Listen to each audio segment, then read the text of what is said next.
So good morning everybody, and welcome to our first webinar of a series of webinars by Oppla. So Oppla is a virtual knowledge hub which connects a community of scientists and practitioners and decision makers, and we are going to launch the site officially in September, but we're already very happy to start with this series of webinars. And Oppla itself is currently being hosted by two European research projects, namely Oppress and Openness. And on our site, and you can see the web address here mentioned, we have an ask and discussion function to which everyone can contribute. My name is Ilse Gijsendorfer, and together with Matthew Ling of WCMC, we'll be hosting today's webinar on mapping of ecosystem services. And in this webinar, we have the pleasure to listen to Nienke Schulp, who will be speaking about how we are making progress to address the uncertainties of ecosystem services maps. And Anis Gilmani will speak about how we can use the improved Earth observation data for ecosystem services mapping. And finally, Micah Hammond will go into the use of ecological and social data to map ecosystem services bundles.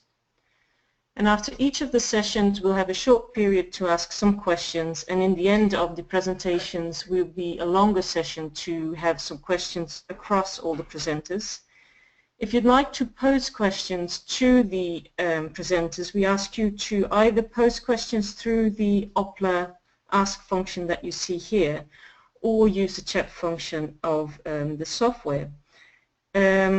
We will not be able to deal with any hand raising during the session due to the number of attendees, but we're really happy to see your questions come in, and we'll deal with them in multiple orders, either directly in this webinar or after the webinar, and ask presenters to reply to them via the Oppla form.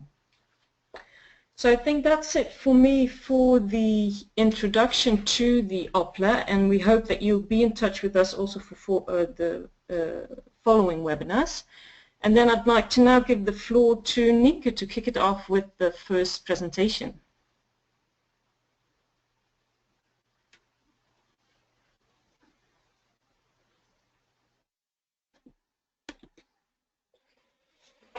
Hello, good morning everybody. Thanks Ilse for the introduction, and thanks for inviting me to present in this webinar. So, about uncertainties in mapping ecosystem services. Each approach for quantifying or mapping ecosystem services introduces uncertainties. And yeah, the whole field of mapping ecosystem services is still in development, but at the same time we already use ecosystem service maps to inform policies. To ensure that these policies are robust and reliable, it is important to know how good ecosystem services maps are. And I think it is also just good scientific practice to be transparent on the quality of the maps that you produce.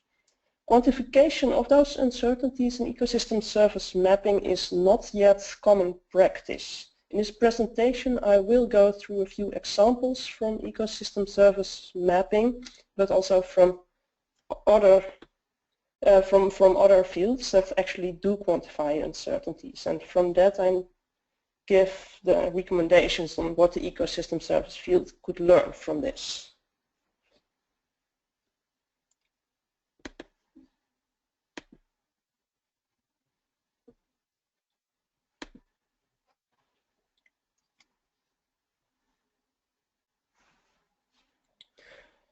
So over the past few years I developed and applied methods for mapping ecosystem services, mostly at European scale. And in 2014 I did a study on uncertainties in European scale ecosystem service maps. I collected maps of 5 ecosystem services made with 4 different sets of models and made a systematic comparison of the difference between those maps. And what you see here are the results for 2 of the ecosystem services. In all the dark blue areas on these maps, the 4 models for mapping ecosystem services that I compared agreed that the supply of the service is very low. And in all the dark green areas that you see on those 2 maps, all the 4 models that I compared agree that the provision of that service is very high.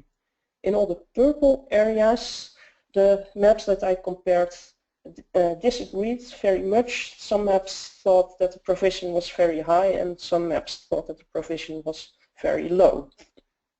And you clearly see that these maps are dominated by purple and that the areas where the maps agree are much rarer. I reason that these differences are due to gaps in process understanding behind the surface, unclarity on how actually to define the surface, differences in the choice of an indicator, and difference in the input data. I recommended there that map makers should pay more attention to quantifying and reporting uncertainties, and also reporting what they did in all those 4 steps, choosing an indicator, choosing input data, etc.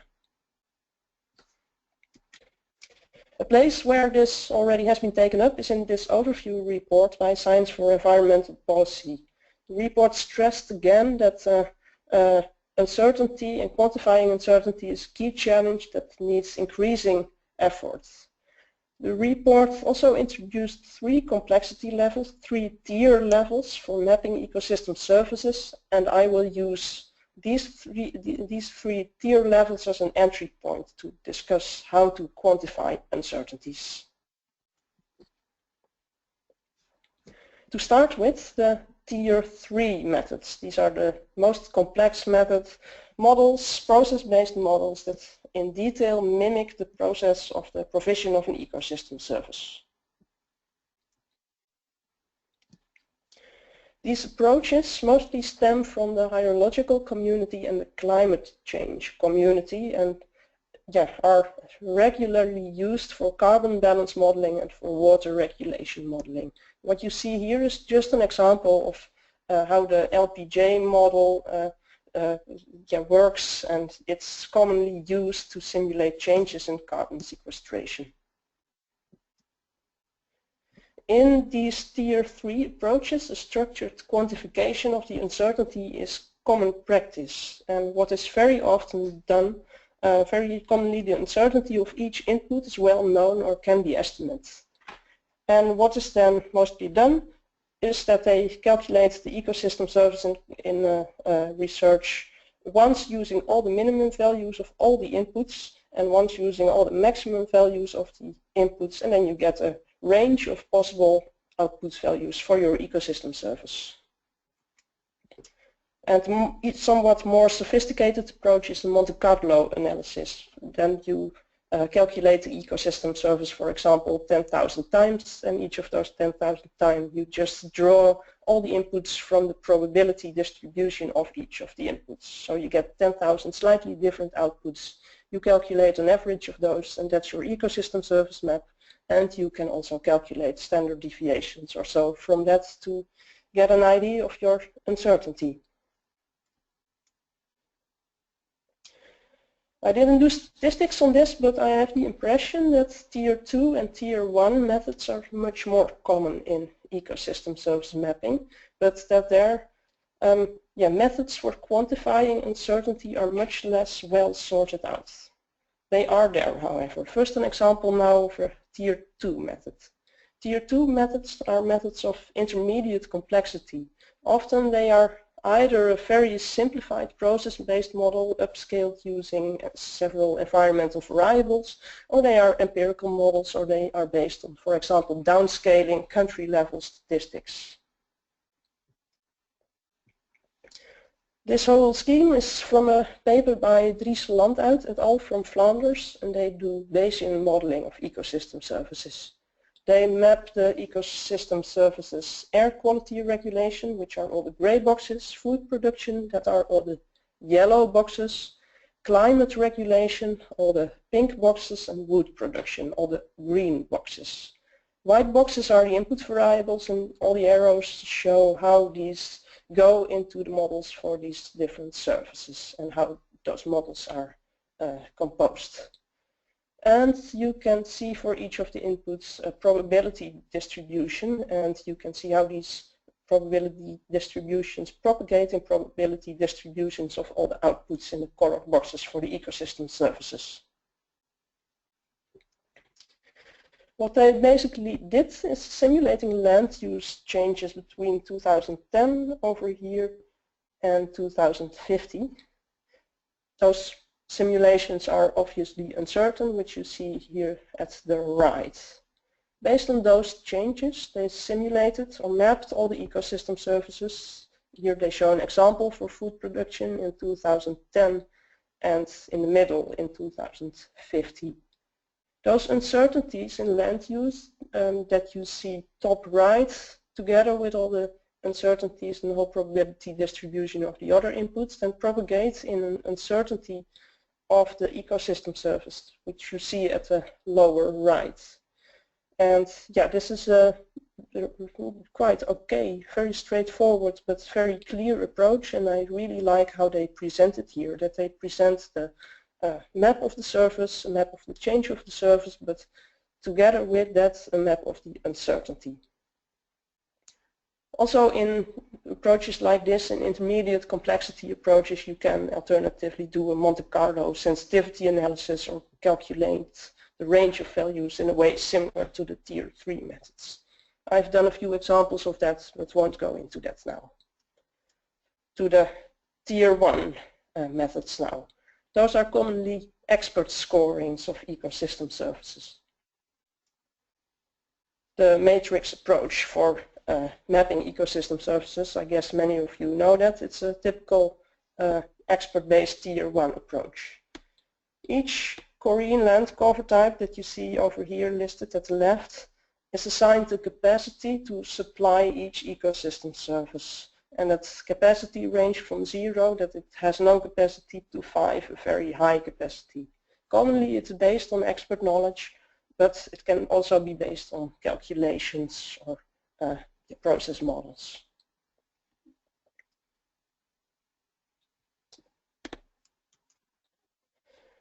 Expert knowledge, it means that experts make judgments of, for example, how much water regulation a vineyard can supply. And I think you can very well imagine that dependent on the vineyards that you have seen in your life, you would judge this very differently. So depending on the expert background and knowledge, different experts can make different judgments, and that makes those tier 1 approaches uncertain. And I show some results from a study by Stoll et al. From last year. They asked 28 experts from all over Europe to fill that matrix of capacity to supply ecosystem services. And then they assessed the variation among the judgments by those different experts.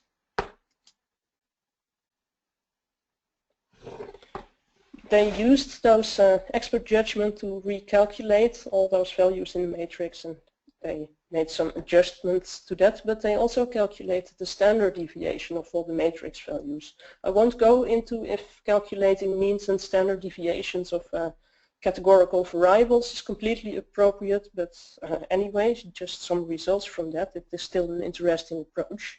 Let's go to the vineyards again. They have a very low water regulation capacity. That's the one over here at the lower right. And the dark green here means that the experts that judge the capacity of vineyards to regulate water flow completely agrees. Then here in the center, for example, you have the solid organic matter storage of dump sites, which is quite high, 4, but the red color shows that the experts strongly disagreed on this. So yeah, quite a good and straightforward and very clear approach to assess the uncertainty in ecosystem surface supply. And yeah, with such a matrix and a land cover map, you can now very easily both map the capacity of the land to supply services, but also map out the uncertainty in this. So to wrap up, first it is very important to just acknowledge that ecosystem surface maps are uncertain, and they will always be. We are talking about complex systems with many interacting factors with irregular behavior. But nevertheless, I think there is scope for decreasing the uncertainties in ecosystem surface maps by committing to increasing the availability of direct data and by more research on the processes behind ecosystem service provision.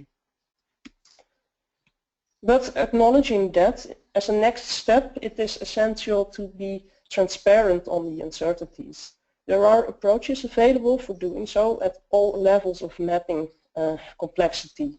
Expert-based methods for mapping ecosystem services make sense, but it is essential to rely on the full range of expert knowledge that is available in your study area rather than on single experts.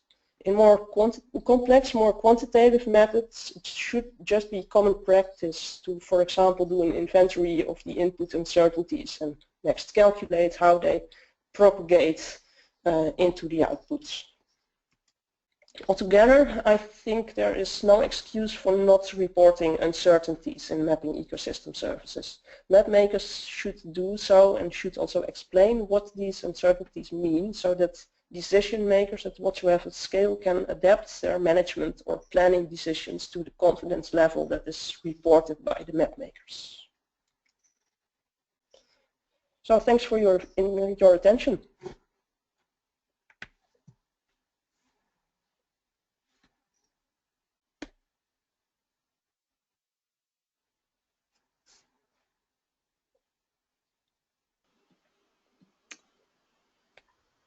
I'm going to hand back over to Ilse. We're going to manage any questions that have come in now. So I wonder if anyone has submitted questions through the Ask Oppla facility. Otherwise, please do submit anything you would like to ask to Ninka through the chat facility. If we haven't got any questions, I will pass over to the next panelist presenter now. Okay, so I will hand over to Anis.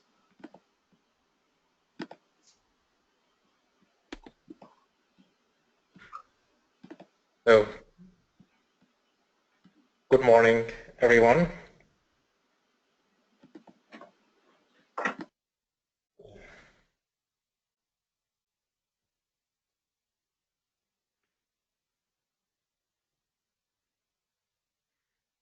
So, good morning, everyone. My name is Anis Gelmani. I work with the Tour du Vala, which is the Research Institute for the Conservation of Mediterranean Wetlands. And I will talk about the improvements that could be provided by new Earth observation data for mapping of ecosystem services. So, EU-based data are already used for ecosystem services mapping. I took some examples, for example, at the European scale, where we used mainly the Korean land cover data, but also combined with other data to map ecosystem services at different scales.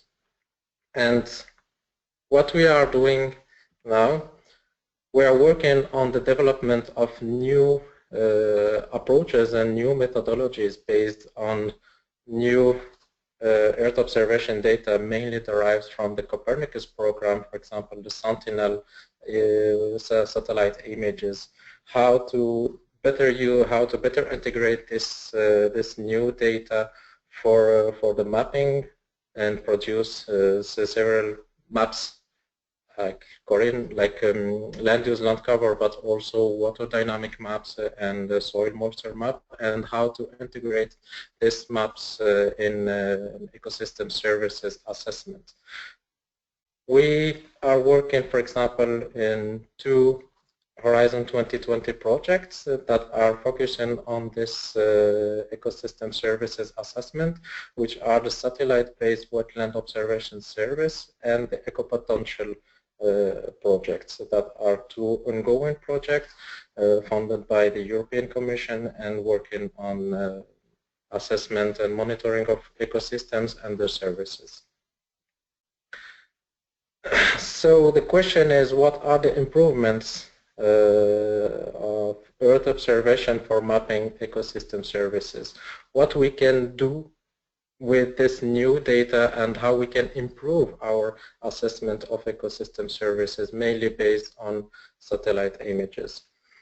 For example, we can talk about the integrating of new Earth observation products to map ecosystem services.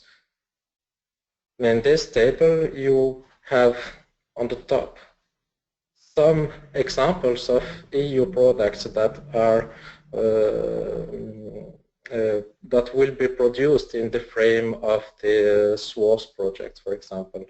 So in addition to the land use land cover mapping and surface water dynamic mapping, it it will be possible also to integrate soil moisture map, water quality, land surface temperature mapping, and also ecosystem delineation and delimitation in the assessment of some ecosystem services or potential services provided by ecosystems. So here in this table you have this how these products could match some of these services.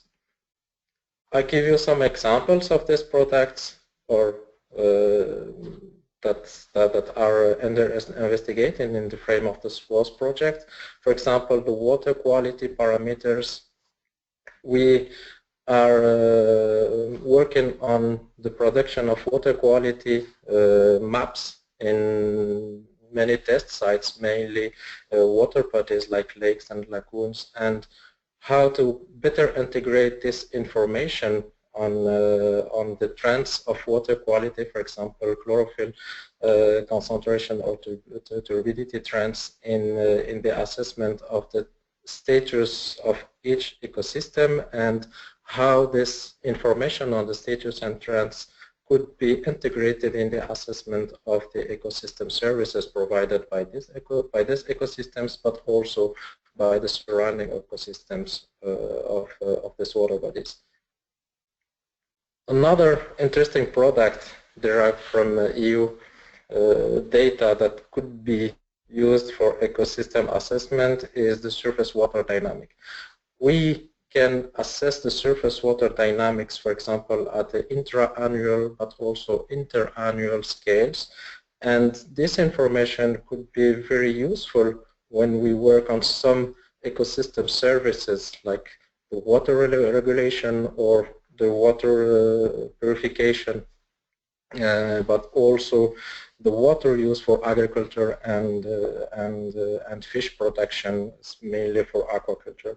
So these are some new products that are under development in the frame of different projects like the SWOS. And in this frame, the use, for example, of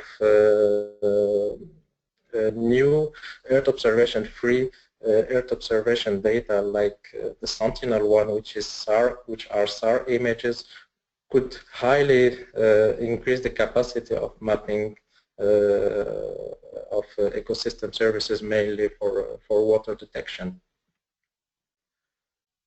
The second improvement could be the temporal resolution. So in this example, you have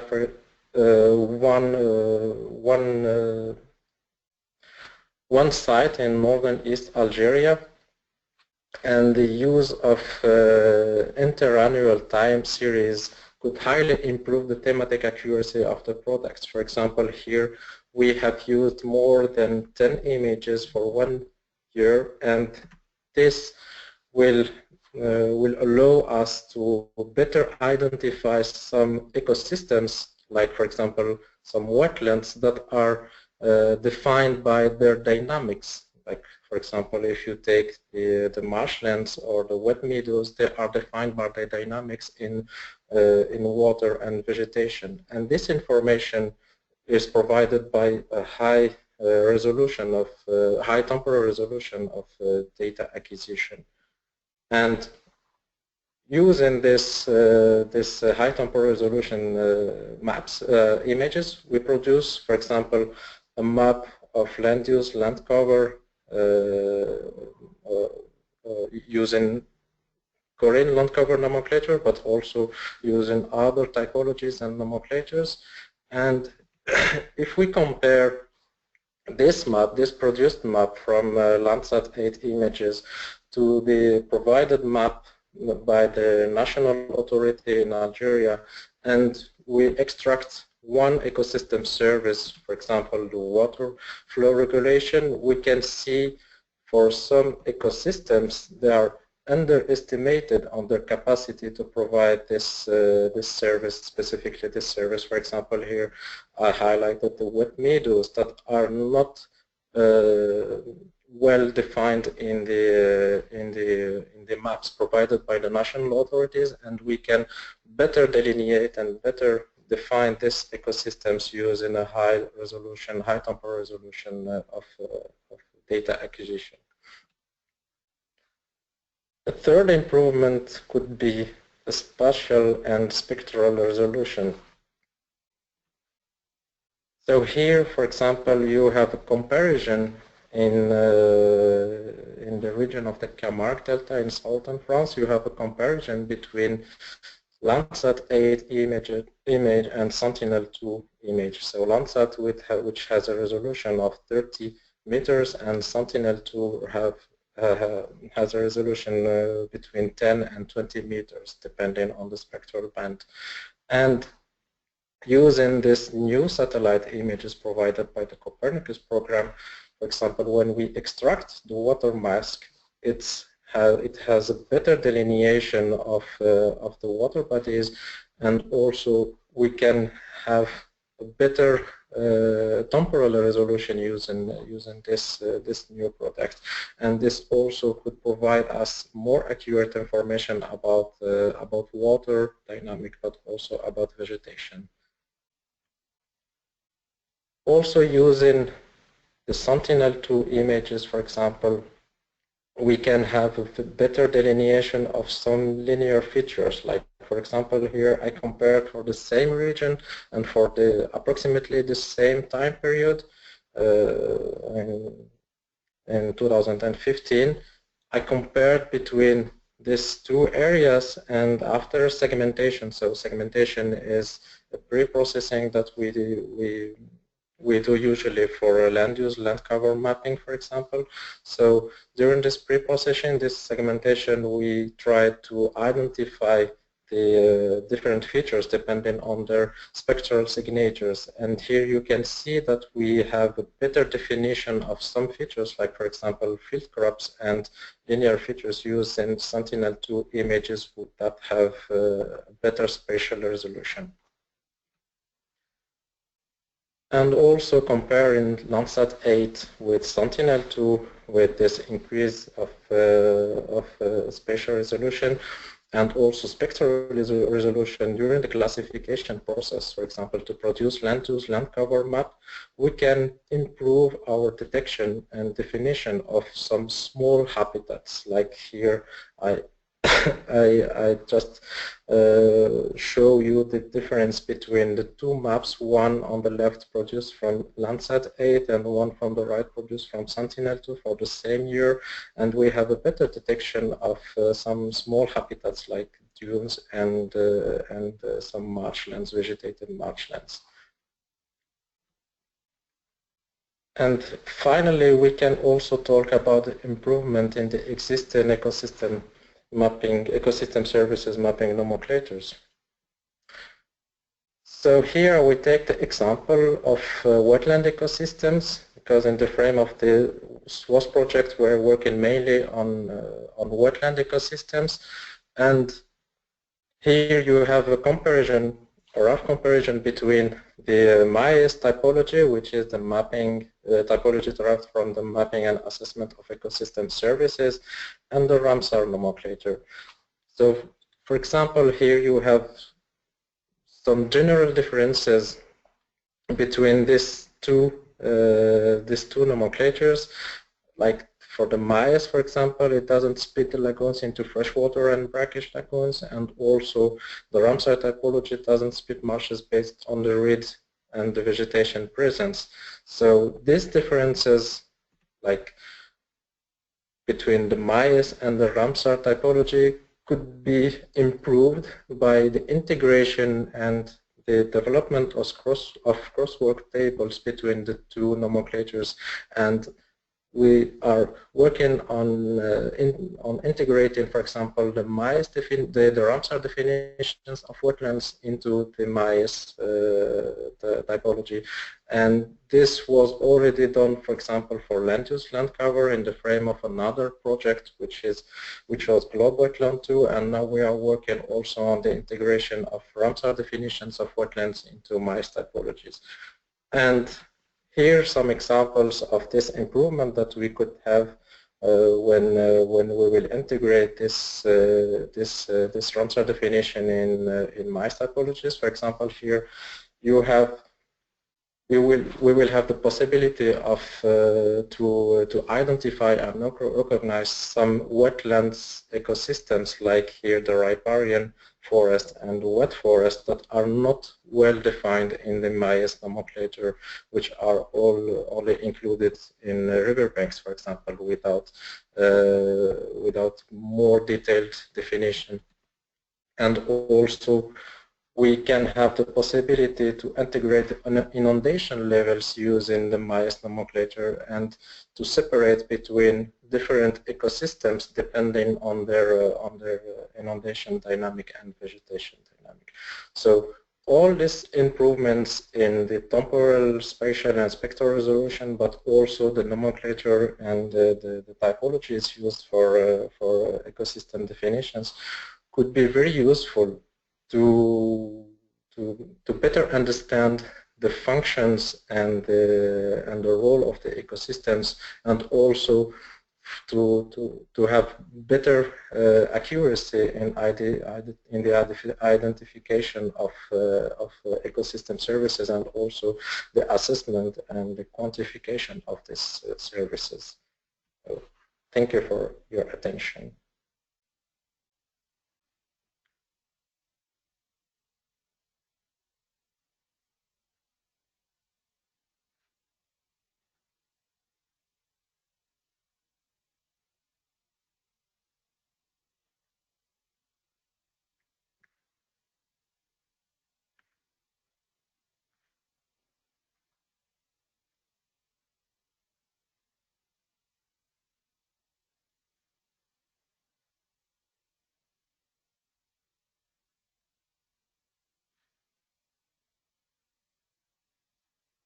Sorry, I just noticed that I was still muted.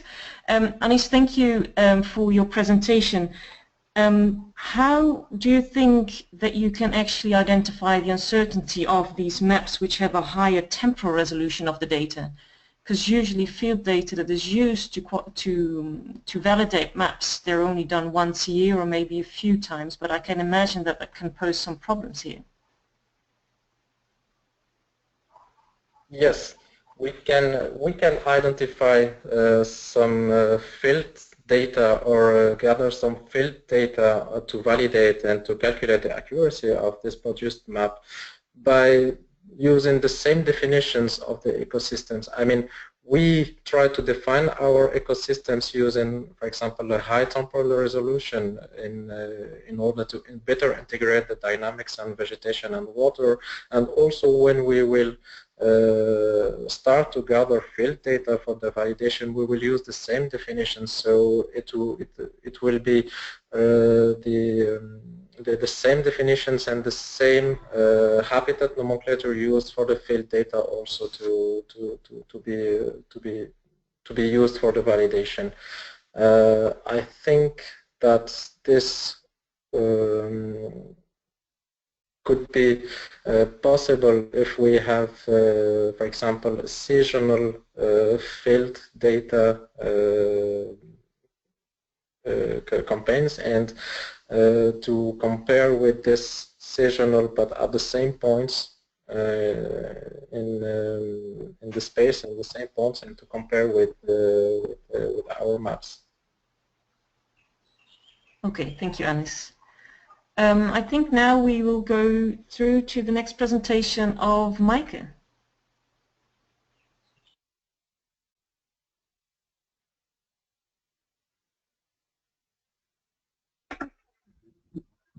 Okay, hi everyone.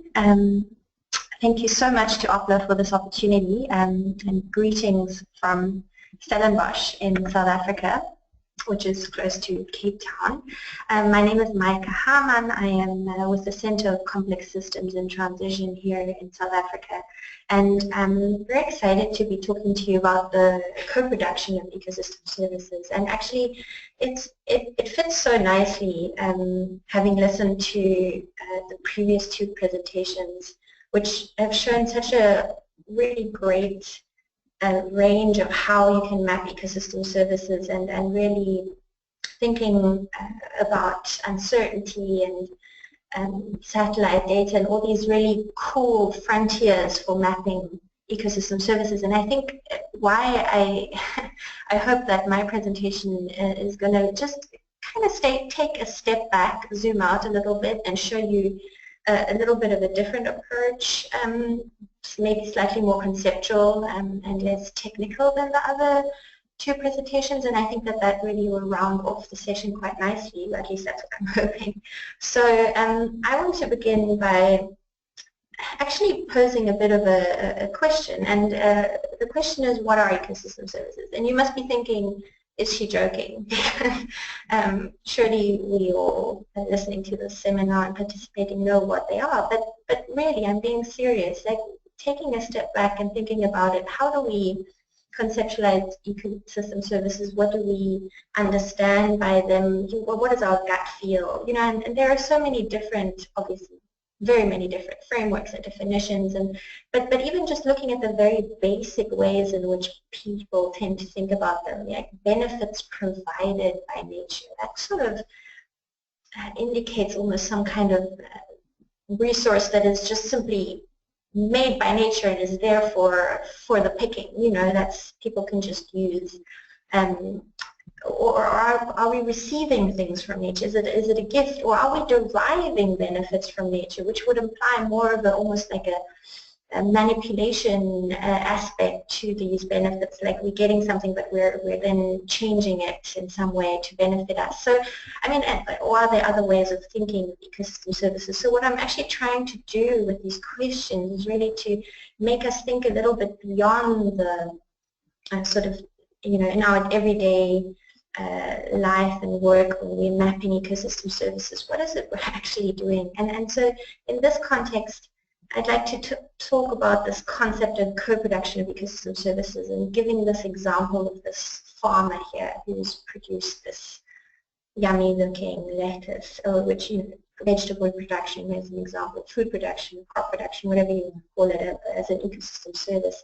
Because yes, what we generally tend to focus on is this idea that natural capital is what we are interested in. That often equating natural capital with ecosystem services, that's what we want to map, that's what we want to understand.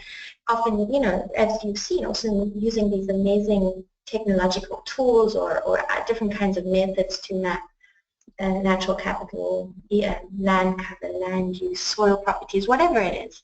But actually, obviously, if you look at the whole thing, you also need manufactured capital.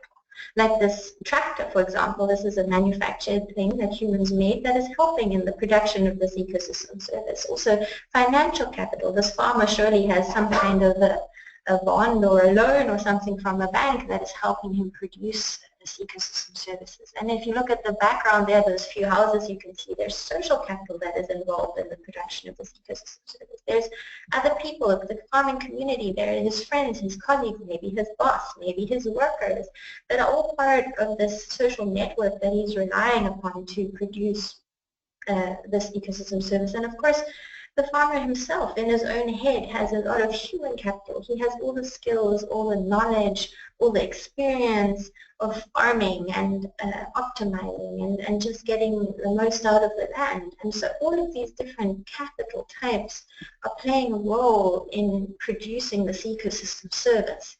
And so often we think of these, and maybe we even tend to map the sort of biophysical, ecological production functions, processes that underlie ecosystem services.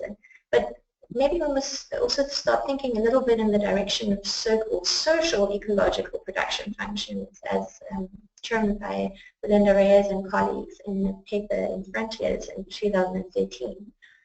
And so to kind of bring this idea of these different capitals together, I want to show you this framework developed by Ignacio Palomo and his colleagues in a very recent review on the co-production of ecosystem services. And you can see from this framework, which sort of goes from left to right, from ecosystem services that are based purely on sort of natural capital, if you will, like water coming from a natural source that isn't maybe directly used by anyone up on the top of a mountain somewhere.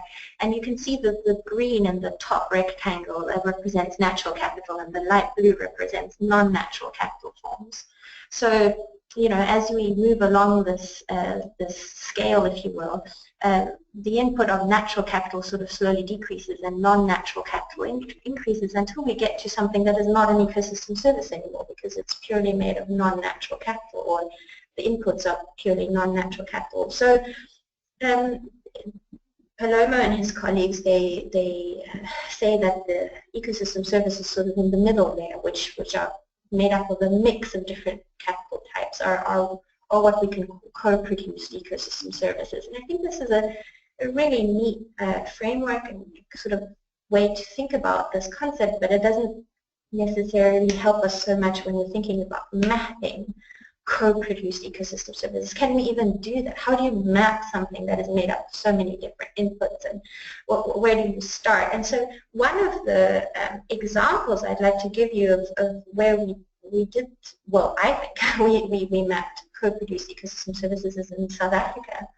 And here we focused on a measure of ecosystem service use as an expression of social ecological co-production. I'll go into the details in the following slides, but essentially what we did is we turned to the South African census, which was collected in 2011, in which basically every household in the country was asked a number of questions, sort of typical census questions: how many people live here, how old are the people, how much income do you have, and that kind of thing. So a very social data set, if you will. But actually, a lot of questions also were asked of households about their use of natural resources that they get and derive from their local environment. So from the census data, we were able to assess and map 6 different kinds of provisioning services, the use of 6 different provisioning services. For example, the use of wood for heating your home, for cooking, the use of natural materials to build homes, and the use of spring or river water as a source of fresh water, and the production of crops and livestock at the household level. So combining this social data, if you will, we were able to have this set of 6 provisioning services which really represent co-produced services, because the people who, the people need to apply different kinds of capital to be able to use these services. The wood isn't just lying around. You have to collect it. You have to know where to collect it. You have to know when to collect it. You have to know what kind of wood is the best. Also for building your homes, where do you get the resources? What kind of resources? You need maybe some kind of manufactured capital, or like cars or things to move some of these resources. And I mean, obviously, there's a cultural context in South Africa in which these things happen, and one person might be interested in using natural materials for their home, another one might not be. So there's a lot of things also around access that play into the use of these services, and so we really would argue that this bundle of 6 provisioning services represents a sort of integrated social ecological measure of co-produced ecosystem services. And so just a word on bundles at this point, because I've shown you the bundle that we sort of worked with. Ecosystem service bundles, the way we understand them, are sort of characteristic identifiers of different social ecological systems. This diagram I'm showing you is a totally conceptual diagram. It's not based on any data. It's just meant to show you that different system types, for example, the agricultural area on the left and the conservation area on the right, they produce or generate very different looking ecosystem service bundles. So you'll notice the services themselves are the same, but they just produced or generated in different sort of quantities, qualities, they're just in a different configuration. And so we're arguing that that these different configurations or types of bundles are characteristic of different systems. And so what we did with the ecosystem service bundle that we identified for South Africa is, first of all, we could map the single services across the whole country, also at different scales, but I'm only showing you the municipal scale here.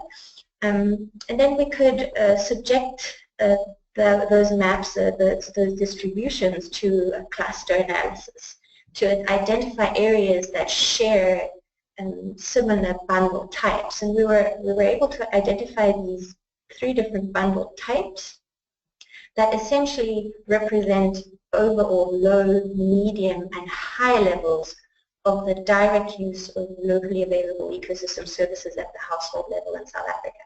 And so when we had these 3 bundle types, we were able to map that back onto the South African landscape and identify these 3 coherent but quite distinct system types, which have their own sort of dynamics and characteristics. And I'd encourage you maybe to just, for more of the detail and further analyses, have a look at the paper if you're interested in this sort of idea of using bundles to map social ecological systems. But essentially what I'm trying to convey here is that if you think about it, virtually all ecosystem services are co-produced by a mixture of natural capital and other forms of capital. Even some remote spring at the top of a mountain, if someone goes up there and drinks that water, that person had to know it was there, and he had to have the skill to climb up there and make use of the water. So I mean, you can take this concept and really apply it to anything if you want. And so that's interesting itself, and like I said, it's kind of a developing field, and we're not entirely sure how to map this or include this in assessments. So I'm not saying that now we will have to go and map co-produce ecosystem services, because obviously there are first of all, we don't really know how to do that, and second of all, there's also it's not always applicable or an important consideration. But I would just argue that when mapping services, maybe just in the back of your head, just be aware of the underlying social ecological production functions and the broader social ecological context of the landscape. And so finally, just as a, based on our experience in South Africa, I would argue that ecosystem service use, sort of the measure of ecosystem service use at the household level, can be considered a social ecological measure of co-production, and it in itself is quite a simple, straightforward, if you will, measure that does get at some of these co-production aspects that we're trying to investigate and understand further. And so with that, actually, thank you so much for listening, and thank you to Oppla for this opportunity. And here's a list of the references. Thank you. Thank you, Maike, for that very interesting presentation. And I think it's very novel from the point of view of really trying to combine those 2 kinds of data and provide information on the co-production of services. I just wonder if you wanted to reflect a bit on the impact that it has that most of those data would come from household surveys, where a lot of the, for instance, the Earth observation data that Anis has presented covers space in a more continuous way. Can you talk a bit about the discrepancy between the 2 types of data and how to best mix them? Yeah, that's a very good question, Ilse, and I think that how to mix them, that's a good one. I think that's a $1 million question. I think what I can say about the household data is, first of all, what I've learned from that data source, and I understand that South Africa might be, well, it's not unique, but I don't, I understand that not every country has such a detailed data set and has had, questions asked that of like almost everyone in the country, or every household at least, that can be used in this way. But I think that what it did teach us is, first of all, as sort of the ecologists or ecosystem service scientists, just don't discount these other kinds of data sets, even if they look like they're just in inverted commas, social data. They can have a lot of really interesting and relevant data that we could make use of. And secondly, I think that I think that almost instead of trying to mix these different kinds of data in a way, it would be more about just complementing. It would be more about looking at very different sources of data and trying to almost triangulate, if you will, or just try to complement the different kinds of data so that you can look at these systems, these very complex systems, as the previous two presenters have mentioned. I mean, these are very complex, integrated, interacting systems. How can we try to understand them from different points of view, and what is the one data source telling us that the other one isn't? Like, I'm sure that the Earth observation data in South Africa would be a fascinating kind of addition to a study that looks at household data. Where is there a lot of supply of a service that isn't being used, for example? Or the other way around, where is the use of the service very high, but actually if you look at the satellite data, it doesn't look like there's a lot of supply, or something like that. So I'm just trying to, I'm not sure if that's answering your question. But It's sure that it remains a challenge. And I thought that maybe Nienke would like to reflect on a question that Hannah Pitzes just submitted, and I think it's a bit in line also with the answer that Mike is just trying to give us. Are there any kind of developments currently ongoing where there are sort of guidelines on how we can actually communicate those kinds of uncertainties in either our data or our methods, or how well our indicators actually reply to the question? Are they actually under development?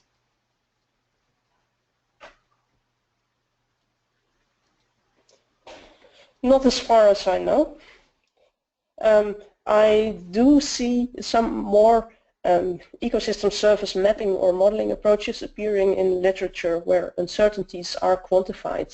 Apart from the two that I showed, I came across one or two other methods, other papers recently. But yeah, there are no strict guidelines, and also still papers that map or model ecosystem services that don't pay any attention to uncertainties still occur. I need to set up some guidelines for that, or yeah, further structure ideas for this. Yes. Okay. And when we reflect a bit on the new temporal resolutions of data that is becoming available, I can imagine that uncertainties will be even more difficult to estimate, and if we would even include the co-production data, for example, just mentioned by Mike, this is going to be even more difficult. Would you have any suggestions on how to move forward on these temporal interannual data sources? Good thing about it is that it is more yeah, rather direct data on ecosystem services that might be useful for a quality check, like yeah, an independent comparison set of data which you can use to get an idea if the quality of your data is good. But yeah, on the other hand, also here I would just go into yeah, quantifying the accuracy of the data, and yeah, always doing a kind of sensitivity analysis, either a very simple one or a more sophisticated Monte Carlo approach that would produce quite a lot of data, though, when you have a high temporal resolution. So I'm not sure how to get along that yet. So this remains a challenge to be addressed. Yeah. Anis, just one final question to you. Obviously, a lot of the results that you showed were on water bodies and wetlands, and habitats for biodiversity, and these are of course very important are very heavily impacted by people, whether you already mentioned it, withdrawal of water for use for agriculture or households. Do you know of any development that tries to combine demographic information or social data, like Mike has used, with Earth observation data?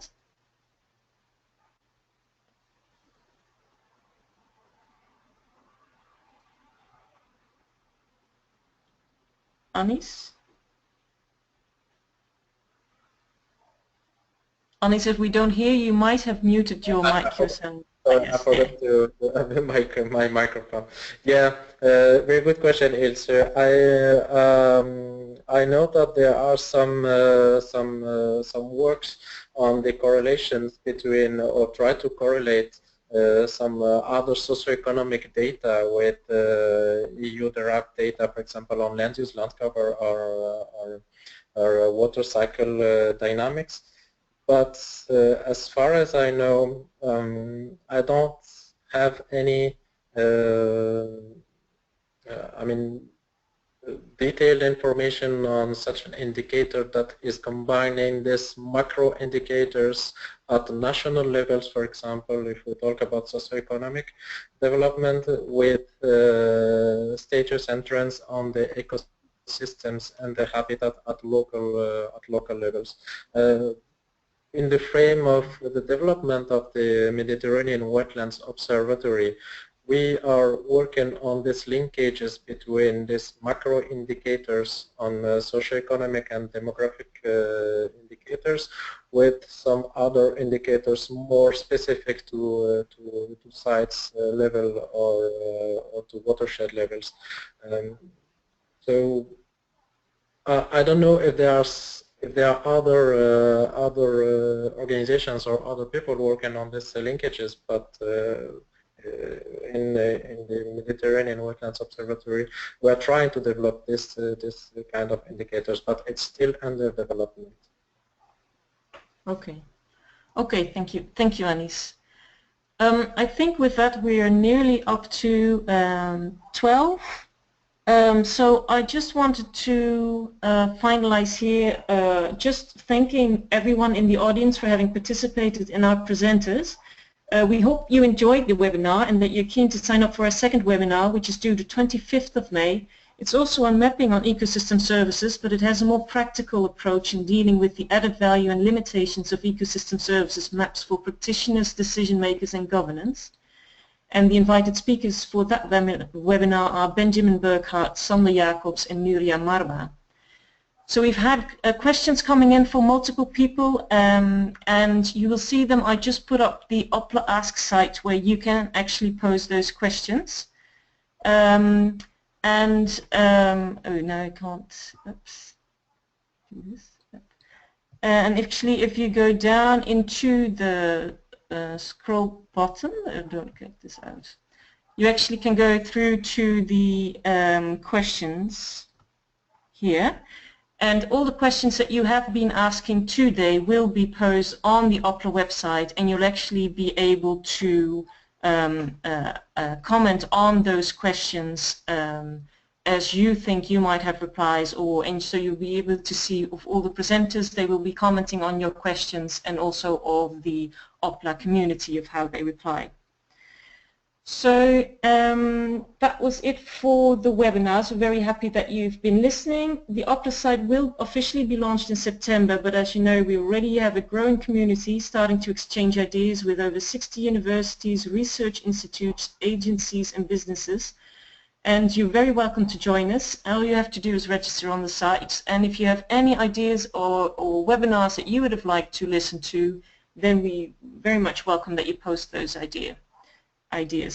So I just see that we have one additional question from Eleni Fitoka, and that she says she sees two different dimensions. This is a remark on Anis's reply, is that the SWOS dimension presented by Anis gives the potential of ecosystem service by mapping accurately the ecosystem, and the other two presentations are mainly focused on how people in society or socioeconomic factors influence the use of ecosystem services, and they actually think that it's more complementary rather than that they actually necessarily have to be mixed. So please follow us on the Oppla website, and we're looking forward to meeting you again on the second webinar, which will be next week on the 25th. Thank you very much, and talk to you soon.